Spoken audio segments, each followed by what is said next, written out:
Hi friends, இப்போ நம்ம பாக்கியலட்சுமி பார்க்க போகிறோம். பாக்கியலட்சுமி இல்லை லலிதா வீண் பாட்டுக்கு பாட்டு அப்படின்னு சொல்லிட்டு பாட்டு போட்டி தொடங்கிட்டாங்க போல். இது ஞாபகம் இருக்கா இல்லையா? பல பேருக்கு மறந்துருக்கும்.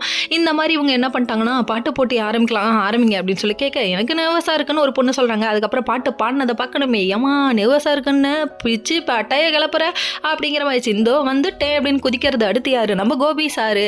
அதுக்கப்புறம் கோபி என்ன பாட போறாருன்னு பார்த்தா கிட்டார்லாம் வச்சுட்டு பாடுறாரா. டே அப்பா சாமி, இவருக்கு அப்படியே பெரிய இந்த வாரணம் ஆயிரம் சூர்யான்னு நினப்பு மனசில் இருந்தாலும் அவரை மிஞ்சிருவாரோ இவரை. என் இனிய பொன்னிலாவேன்னு சொல்லிட்டு பார்த்து பாடினதை பார்க்கணுமே. அதுவும் நம்ம பாக்கியாவோட கண்ணை பார்த்துட்டே அப்படியே வச்ச கண்ணு வாங்காமல் பார்க்குறாரு. டே என்னடா லுக்கு ரொம்ப ஓவராக பார்த்தா கண்ணை பிடிங்கி அப்படியே காக்காவை போட்டுறேன் அப்படிங்கிற மாதிரி இருக்குது இவங்களோட ரியாக்ஷனு.